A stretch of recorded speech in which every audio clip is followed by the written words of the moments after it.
children's workers, thank you. You are making a huge difference in the lives of our children, and we're so grateful for you. So, the message that I'm sharing this morning, a lot of it is what I shared with our men at our men's breakfast last Saturday. And I almost shared this message last Sunday, and then I was kind of led away and felt like I was supposed to share about Judas. And I really didn't know why. But as I was beginning to prepare yesterday, I was really just drawn back to this and drawn to the message of it. And it's been a kind of a crazy few days for me. And so I was really grateful that the Lord kind of led me back this way. I had a lot of notes in this area. But we are a world of weak men.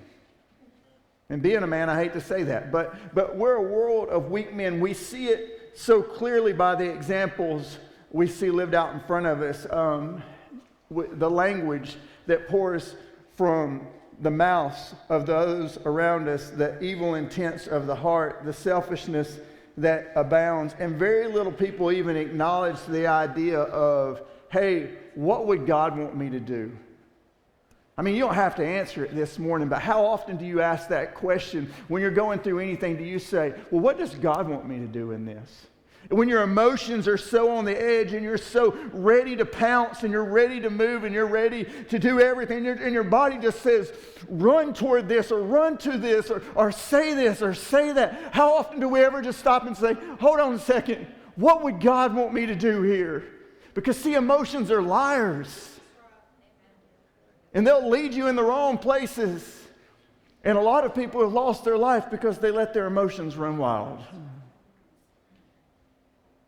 We see it in the church through the constant compromise of leaders.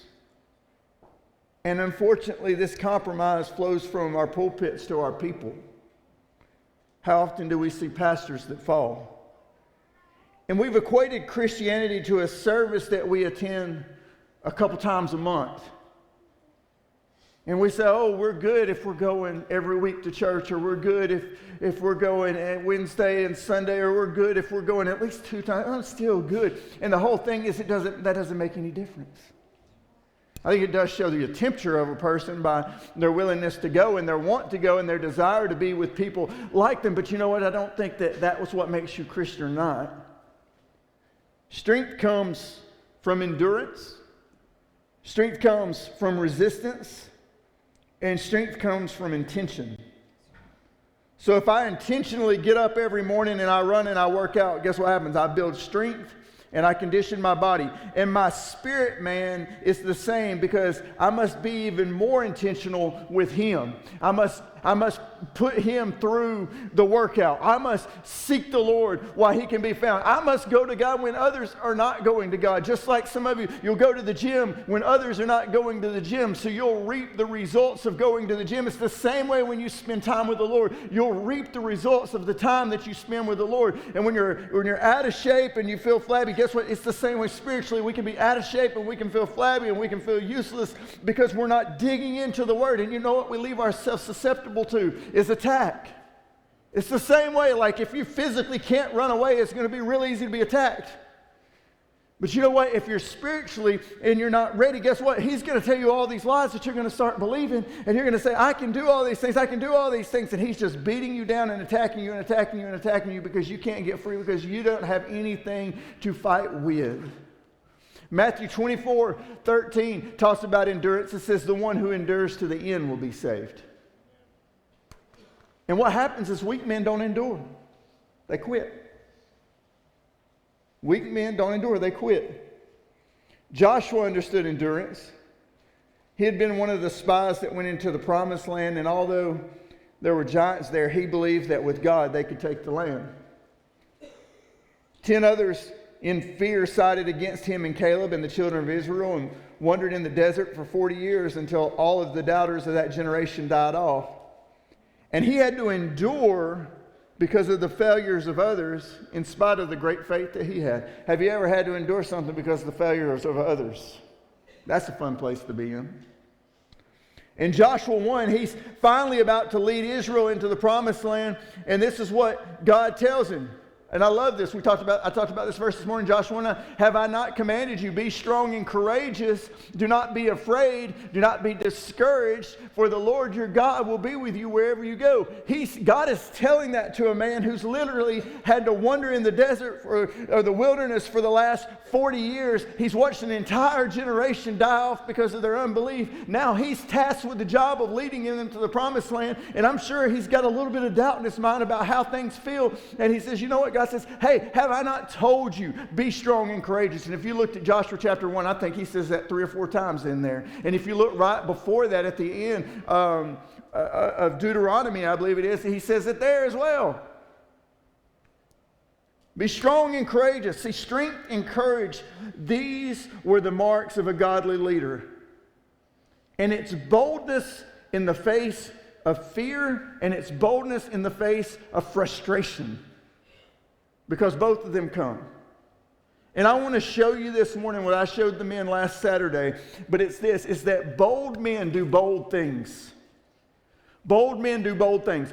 If we don't be bold as men, how can we expect the next generation to march forward in our absence? Because what happens is weak men will raise weak boys, and weak boys will turn into broken men.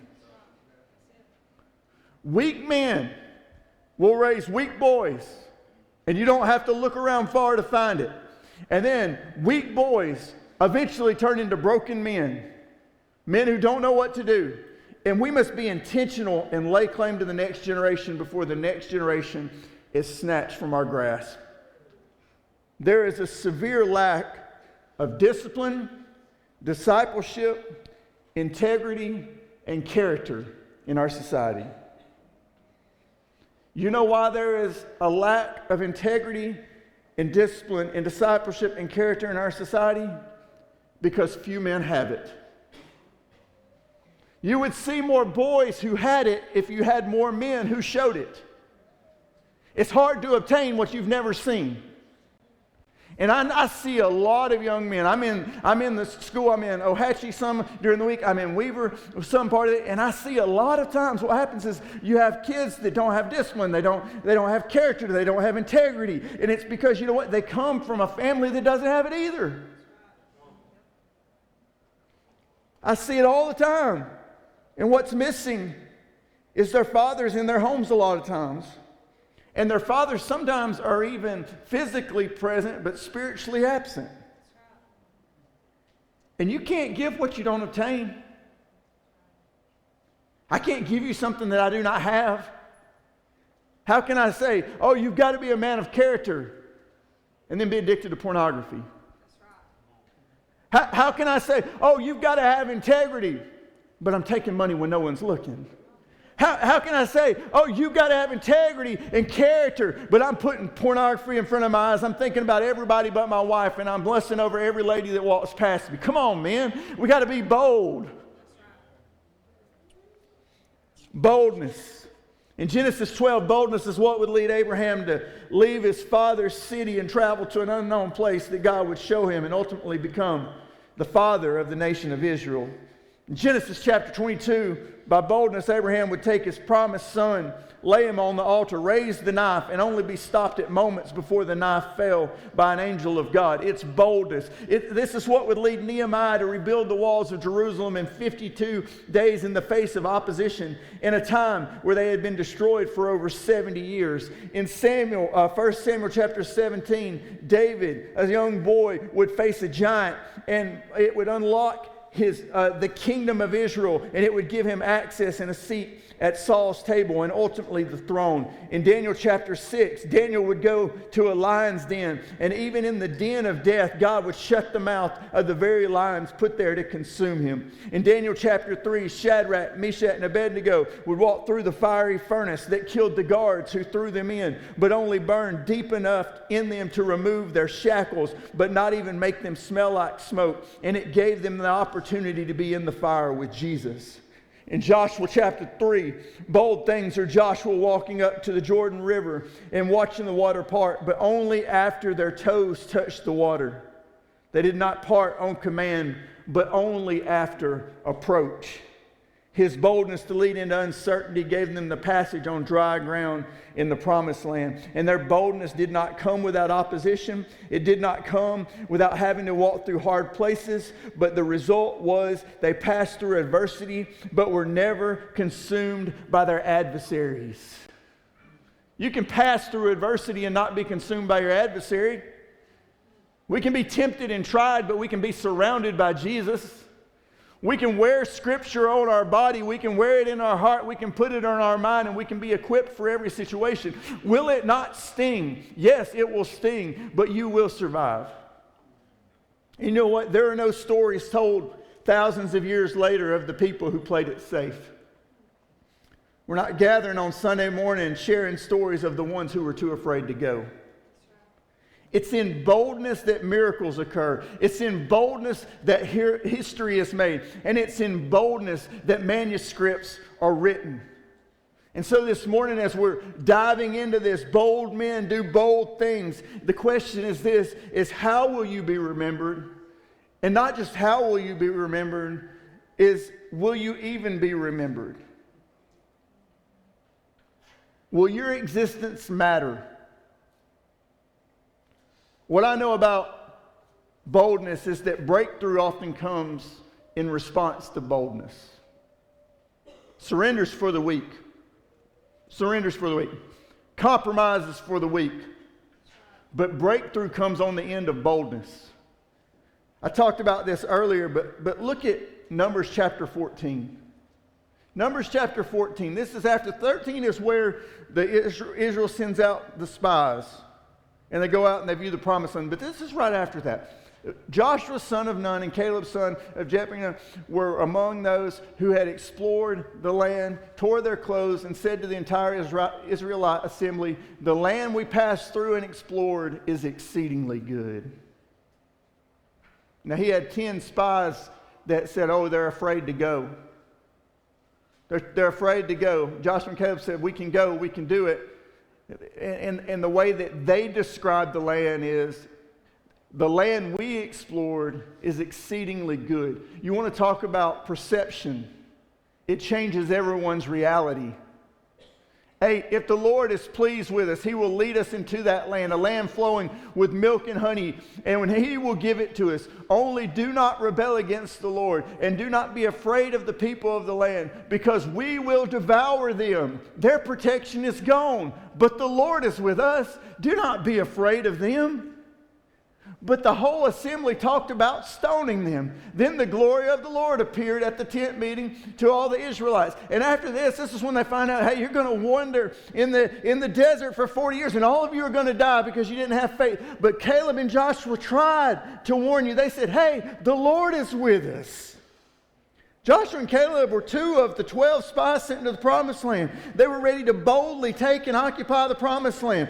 But 10 doubters sent them wandering into the desert for 40 years. And all of their doubters die in the wilderness and never inherit the promised land of God. And this is what I know. In history, I want to be on the side of boldness and not waste my life wandering wildernesses. It's easy to say. It's easy for me to get up here and preach this. But it's a whole other thing to live this in the face of adversity. It's a whole other thing to live this in the face of people who do not think like we do. People who do not want the things that we do. It will keep you up at night. It will make your mind wonder. It will make you race. And to go, how can people not see the truth that if God is with us, if God is for us, then it doesn't matter who's against us. I don't want to wonder my existence away because of fear or discomfort. Joshua and Caleb said this. They said what? They said the grass is green. The food is plenty. The enemy is present. But we serve a God who goes ahead and fights our battles. It's there. The good things are there. It is a land flowing with milk and honey. There are giants there. But I serve a God who slays the giants. What do we have to be afraid of? It would have been different if a man had promised to the land to the Israelites. I could see the doubt. Like if Brett said, hey man, I think we're good. We're going to be all right. They're pretty big, Brett. Well, I think we're going to be fine. But it wasn't. It was God. And when God said it, they should have ran to the promised land, and he would have wiped out everything before them. Later on, that's what happens. 40 years later, they're going into the promised land, and they're taking over so much, and they're slaying so many people, and they're literally like nailing kings to the wall here and putting them out there for everybody to see, that it's striking fear in everyone's heart. By the time they get to Jericho, they've heard about them. They know they're coming. Somebody said this. They said, God said it, I believe it, that settles it. But you know what? Let me tell you, if God said it, it settles it whether you believe it or not. And Joshua and Caleb tried to warn them. God has settled this. And they said, oh, but there's giants. That's because they had a lack of faith in the ability of God.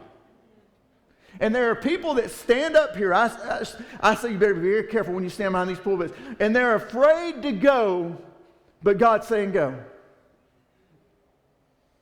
God's saying go. He's saying, I'm going to be with you. I'm going to go ahead of you. I'm going to open the doors for you. And they're, I don't know. And right now, we're in a city where we have the opportunity to reach the city that we're in. And we need to pray for creative ways to accomplish that. And we can shrink back from what's ahead, because today will be history. But we're writing our future today, and we are currently forming the world that we'll leave behind. I've been in ministry in some sort since I was 15, and I turned 42 on Friday. And we thought for years that the answer was to do something great in the church and draw people to our building. We can say we didn't think that, but that's really the model that most churches I've seen have lived out. But the reality is to reach people, you're going to have to meet people where they are. And it's uncomfortable and it's messy. Because I'll be honest, people watch what they say when they come in through these doors, and you don't normally hear foul language, you don't normally hear perverse talk, you don't normally see people lying still and cheat, right out your door. But you know what? If I want to see all of that, I can go to a ball game, a high school ball game, and I'll hear really foul language, and I'll see a lot of perversity, and I'll see people lie. I'll see people steal. I'll see people cheat. I'll see people talk to each other terribly. I'll see people yell at umpires. I'll see people dog cuss everybody around. You don't have to go far. It's not just there. That's just an example that I'm seeing right now. I don't have to go far to see that. But you know what? You got to go to where people are. You got to go out to the highway and hedges and share Jesus where people are. You got to find reasons to occupy the same spaces that they're in. And when you're in them, be intentional with your time. With your kids, and they're in your house, that time goes by really fast. But you got to be intentional with the time that you've been given. You can't just be on autopilot survival mode. When they're little, discipline them, so that when they're older, they're not a devil to deal with.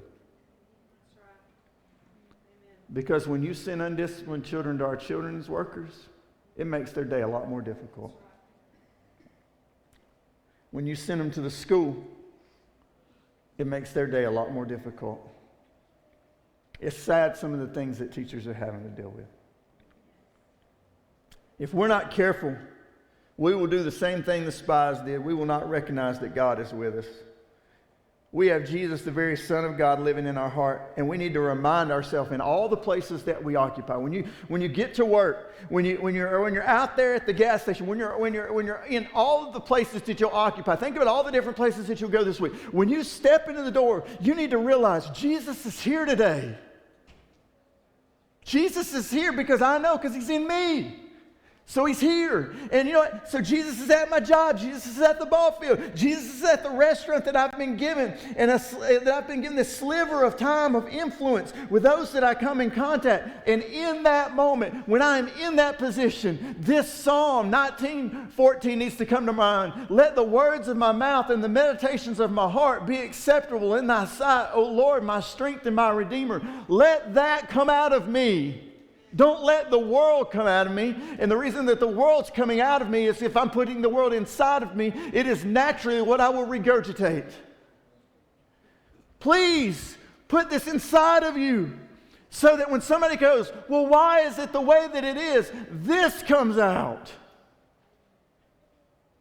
Instead of doubt, fear, anxiety, all of the things that we have, instead of compromise. Transformation can't only happen inside the church. Well, I don't need that. Transformation cannot only happen in the church.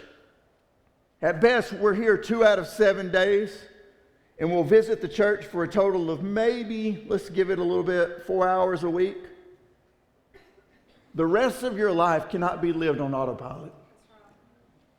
How do I survive? I just got to get these 8 hours knocked out, and then I got to get over here to practice for this, and I've got to get over here to school for this, and we act like none of that time anywhere else matters when that's all the time that matters. I've learned that, it takes about 20 minutes for me to drive from here to home. I can be on autopilot, not paying any attention, and go home. I know I've been home several times. But I think the older I get, the more I'm realizing that you got to look around a little bit. You got to look around this. I thought this morning as I drove in, there was birds that flew in front of me, and they all looked black to me. And I thought, why is it that every time I see these birds, it's like you see flocks of birds and they always all look black. I don't know why. They can't all be that color. But I thought, how many times have I driven by and just said, well, there they are, there they are, there they are, there they are. And we're not taking in the moments that we actually have. I'm like living on autopilot. And it's the same way. You can go into this place that you've always been. Say you've worked at the same place for all these years. And you go in and you go, there's my friend. There's this person. There's the person I don't like. I'm going to avoid them. There's the person that's negative. There's the person that's positive. And you can just live your life and you're not really interacting with them, although you're living amongst them. You have no influence on them. You have no place at their table. You have no place of, no voice in their life. And they may not even know that you live for Christ. We got to take Jesus to them. But you can't live compromised lives that cuss just like them, drink just like them, respond just like them, and then somehow claim there's a difference in your life. Some are not going to come to the table and eat, but they might eat if you bring them food. And I'm not talking about food here. I'm talking about the Word of God and the hope of salvation. Some will not enter the church, so guess what? The church has to come to them. And that looks different than what we've done for as long as I can remember. We are the hands and feet of Christ, and so what I know is that we can meet physical needs in our area. Like we talked about, I know a little bit about the baseball field right now. So I know some of the struggles right now that they're going through. And I know this, that we can help alleviate some of the pain through some of our work. I believe that'll come in time. We'll be able to alleviate some pain through some work. And we can meet people where they're at. And by doing so, what it does is it gives you a seat at their table to tell them about Christ. Like, they may not come in here. They may not sit down in this thing. They may not go through the worship service. It might not appeal to them at all. But all of a sudden, if we're cutting grass together, if we're weed eating together, if we're tearing down things together, and we create a friendship, guess what? All of a sudden, I might actually have an ear to them to tell them about the hope of salvation that's in my life. And that opportunity wouldn't be there if I didn't go to where they were. We can learn the names of the cashier at the Bearcat. We can have an area of influence when we buy gas. We can learn the other pastors of Weaver, and we can cover them in prayer and assist them when needed.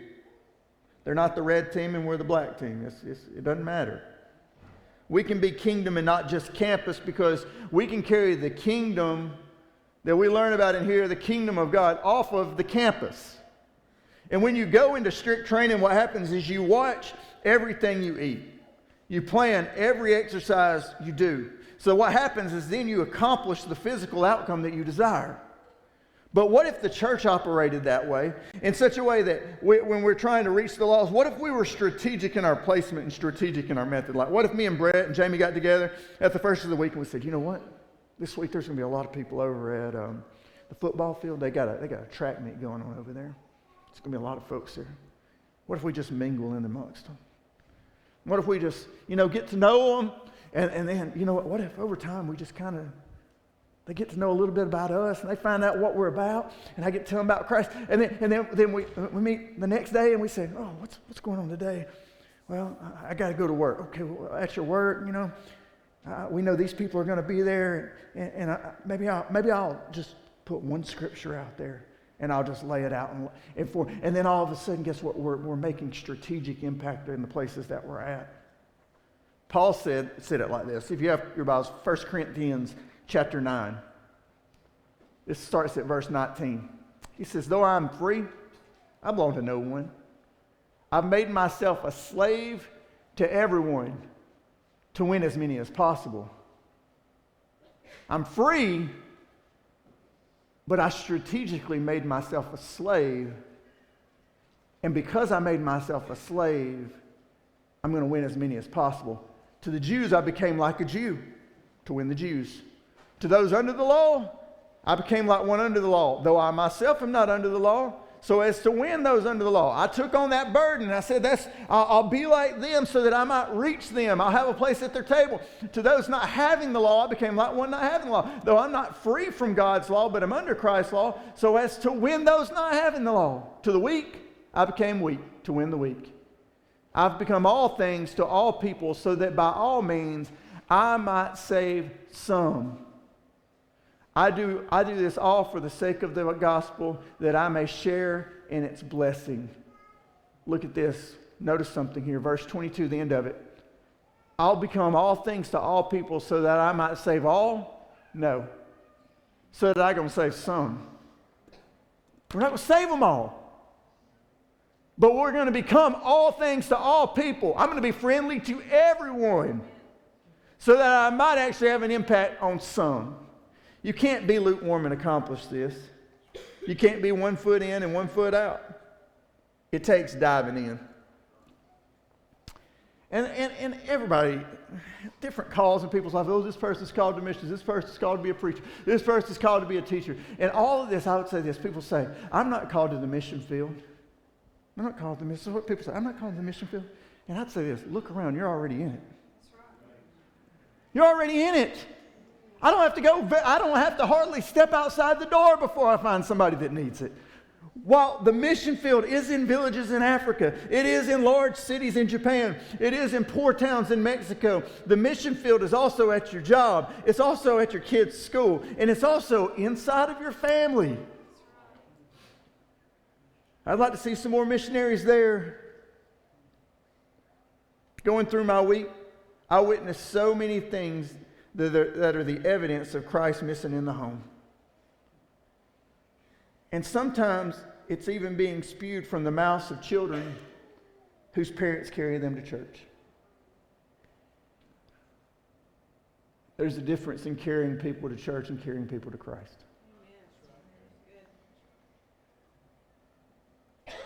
We've been called to reach those around us, and we've been called to impact where we're at.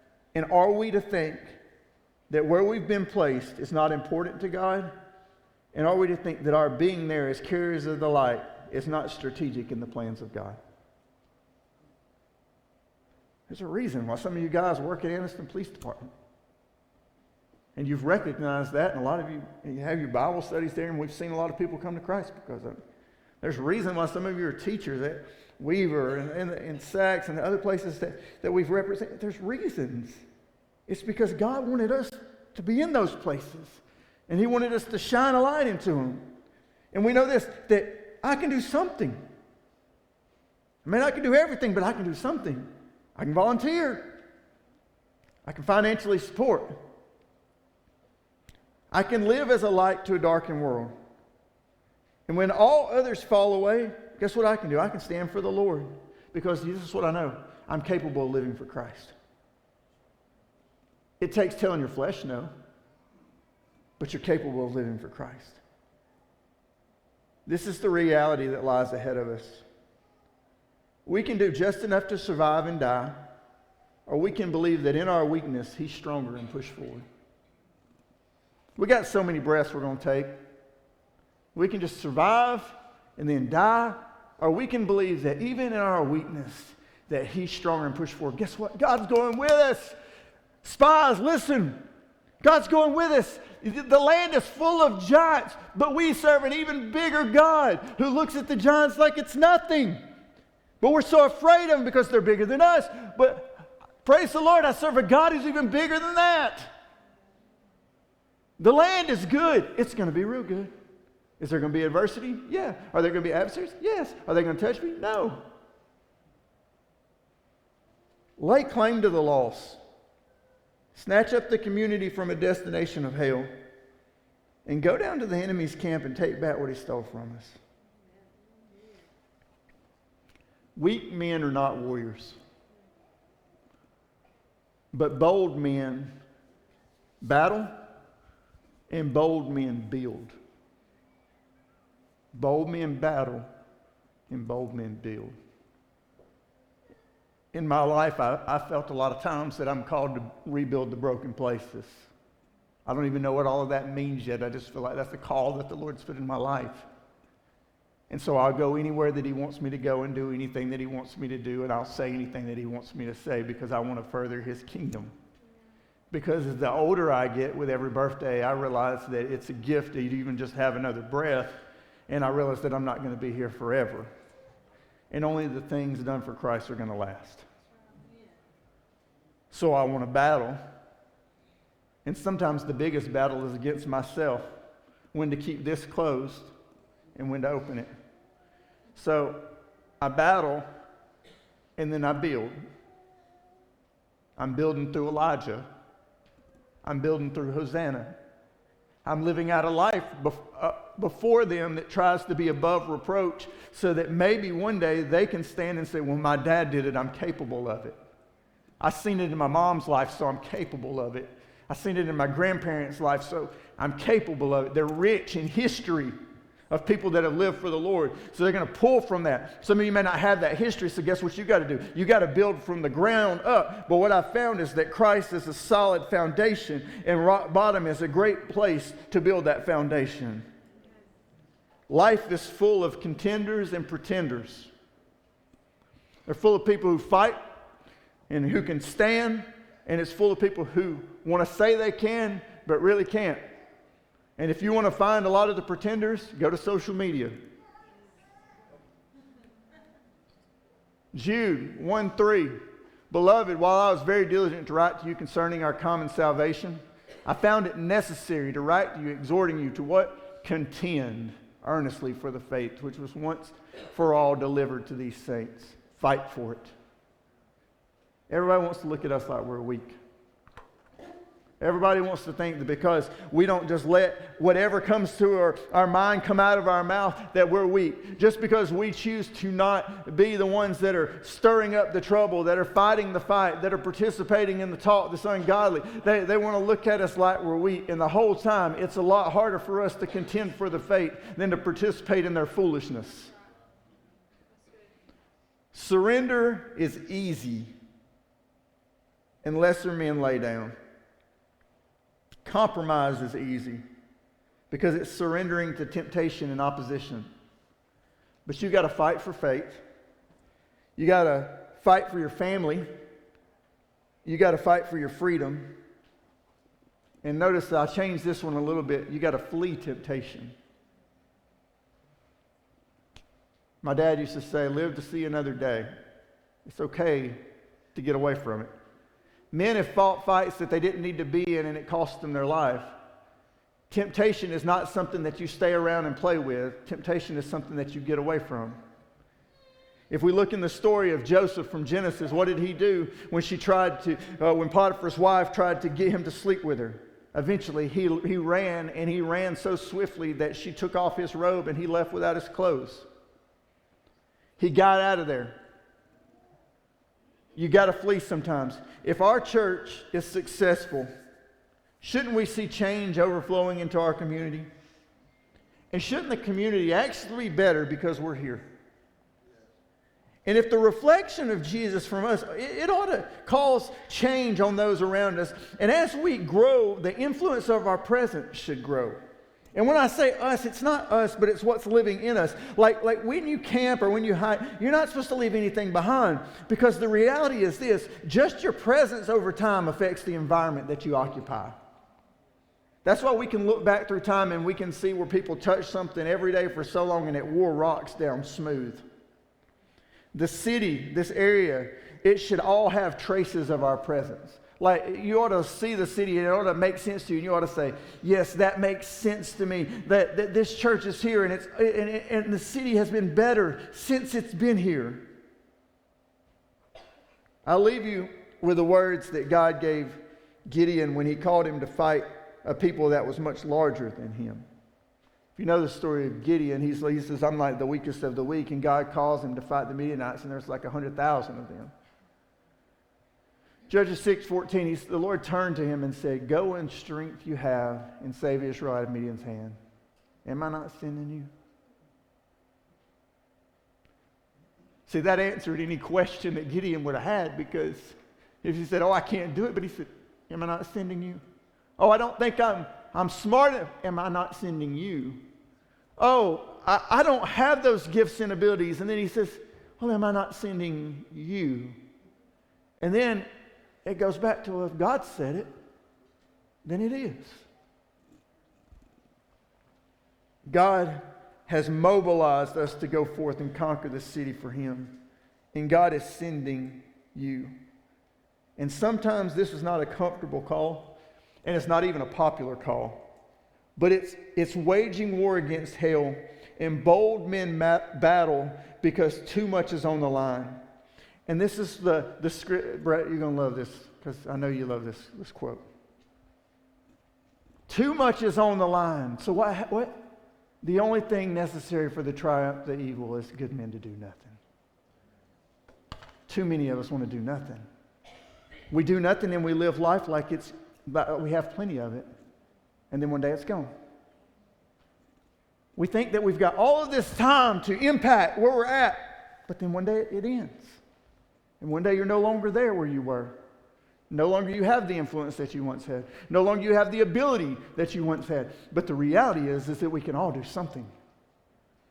And that if we're going to reach the area around us, we're going to have to be intentional with every move that we make. Not inside the church, but once we leave the church. I hope that we can do it right in here. This is the easiest environment to succeed.